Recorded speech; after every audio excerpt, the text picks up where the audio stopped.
Bismillahirrahmanirrahim. Wassallallahu ala sayyidina Muhammad wa ala alihi wasallam. Assalamualaikum warahmatullahi wabarakatuh. Hari Asyura adalah hari yang mulia. Kedudukannya sangat agung. Ada keutamaan yang sangat besar. Imam Al-Iz bin Abdussalam berkata, keutamaan waktu dan tempat ada dua bentuk. Bentuk pertama adalah bersifat duniawi dan bentuk kedua adalah bersifat agama. Keutamaan yang bersifat agama adalah kembali pada kemurahan Allah untuk para hambanya dengan cara melebihkan pahala bagi yang beramal. Seperti keutamaan puasa Ramadan atas seluruh puasa pada bulan yang lain. Demikian pula seperti hari Asyura. Keutamaan ini kembali pada kemurahan dan kebaikan Allah bagi para hambanya di dalam waktu dan tempat tersebut. Di antara keutamaan puasa Asyura adalah pertama, menghapus dosa 1 tahun yang lalu. Rasulullah SAW bersabda, puasa Asyura, aku memohon kepada Allah agar dapat menghapus dosa setahun yang lalu. Imam An-Nawawi berkata, keutamaannya menghapus semua dosa-dosa kecil, atau boleh dikatakan menghapus seluruh dosa, kecuali dosa besar. Jika Anda bertanya, mengapa puasa Arafah menghapus dosa-dosa 2 tahun, sedangkan puasa Asyura hanya menghapus dosa-dosa setahun? Imam Ibnul Qayyim menjawab pertanyaan ini dengan 2 jawaban. 1. Karena hari Arafah jatuh pada bulan Haram atau Zulhijjah. Sebelumnya bulan Haram, Dzulqa'dah, dan sesudahnya bulan Haram, Muharram. Lain halnya dengan Asyura, sesudahnya bulan Safar yang bukan merupakan bulan haram. Kedua, puasa Arafah termasuk kekhususan umat Islam. Berbeda dengan Asyura. Allah melipat gandakan pahala Arafah dengan berkah Nabi Muhammad SAW. Para salaf dulu sangat semangat berpuasa Asyura. Dikisahkan suatu saat Muhammad bin Syihab al-Zuhri dalam safar atau perjalanan. Namun beliau tetap berpuasa Asyura.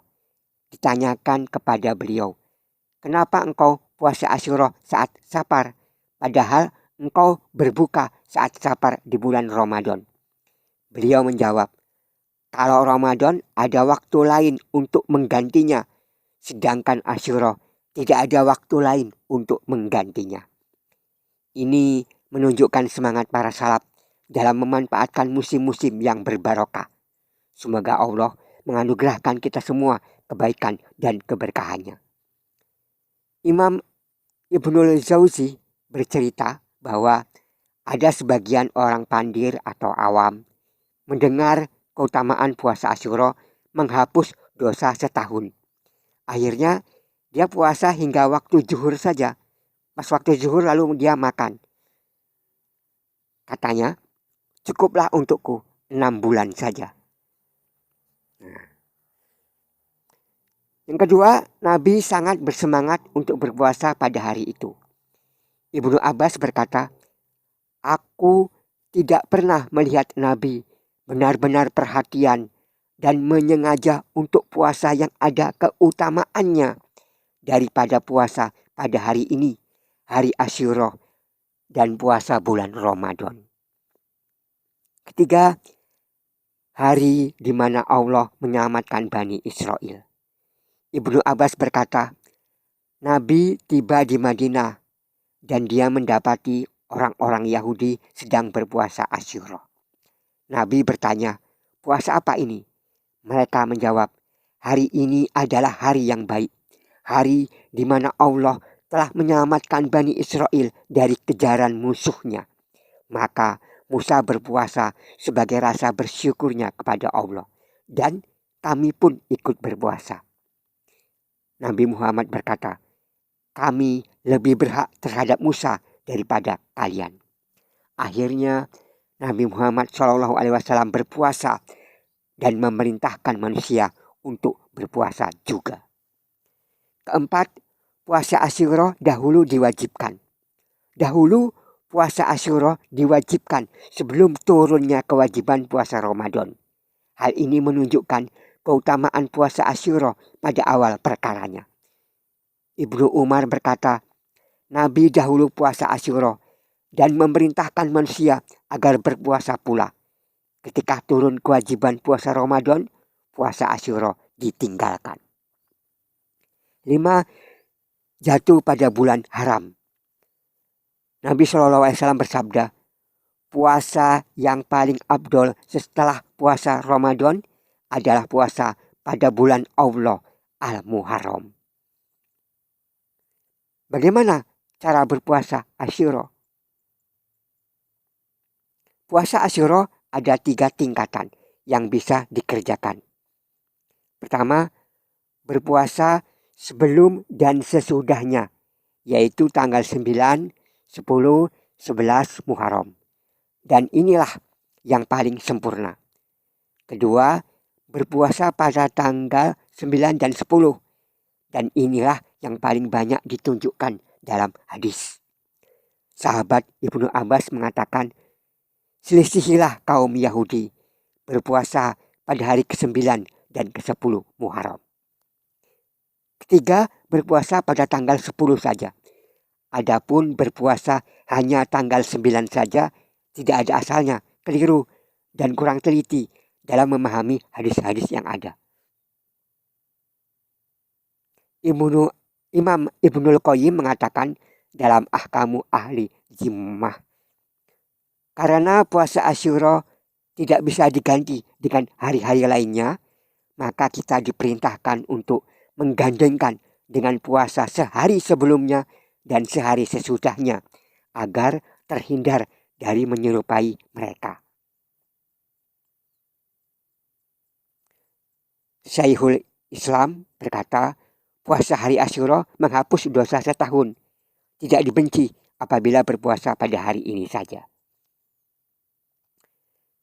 Sebagian kalangan mempermasalahkan sifat dan cara pertama, yaitu berpuasa 3 hari, 9, 10, 11. Dengan alasan bahwa hadis Ibnu Abbas tentang hal itu tidak sahih, yaitu hadis, puasalah pada hari Asyura dan berbedalah dengan orang Yahudi. Berpuasalah kalian sehari sebelumnya atau sehari setelahnya. Kami katakan benar bahwa hadis ini lemah, sebagaimana dijelaskan oleh para ulama.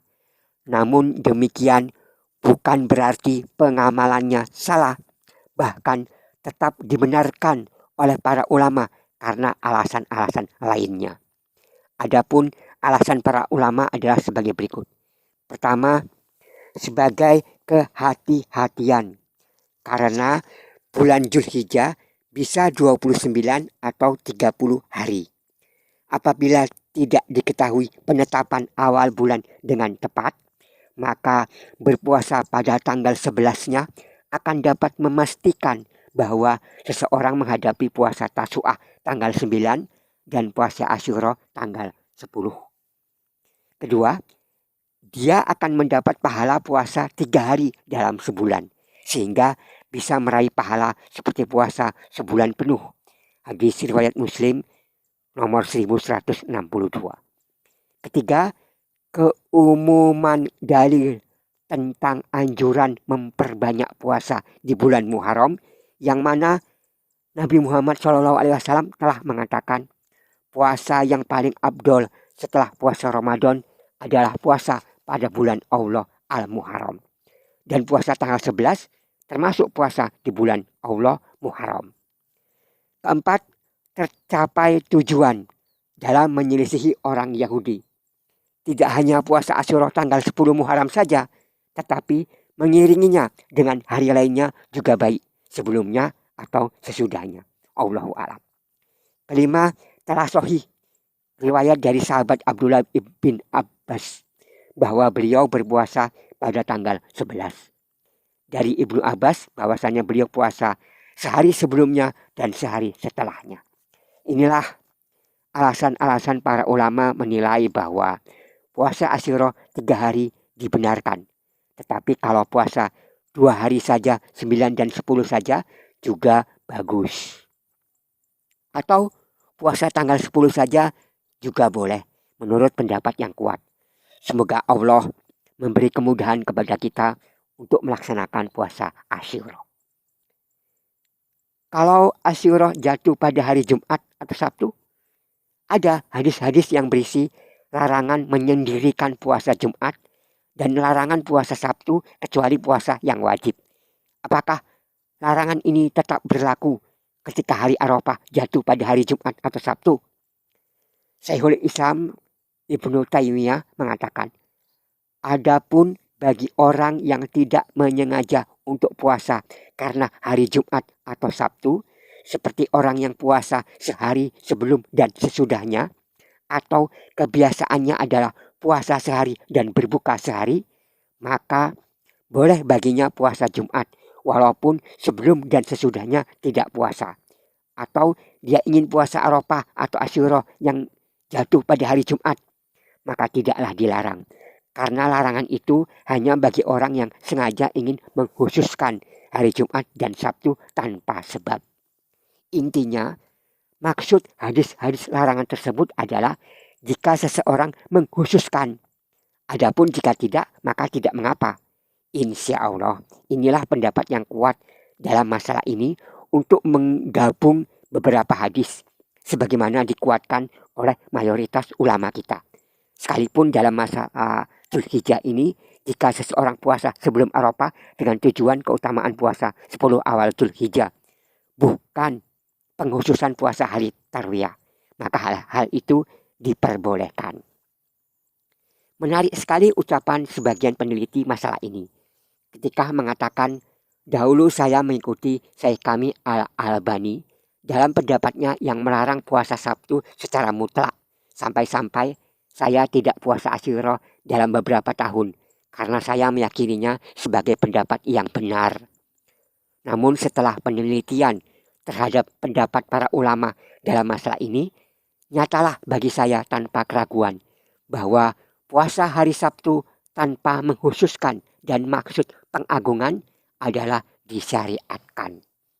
Kami tegaskan hal ini agar semua mengetahui bahwa kami tidaklah fanatik dan taklid kepada siapapun, termasuk kepada Syekh Al-Albani. Karena kami berputar bersama dalil dengan tetap menghormati mereka dan orang-orang yang mengikuti pendapat mereka. Karena kita semua adalah bersaudara. Demikian, semoga video ini bermanfaat. Lebih dan kurang saya mohon maaf. Assalamualaikum warahmatullahi wabarakatuh.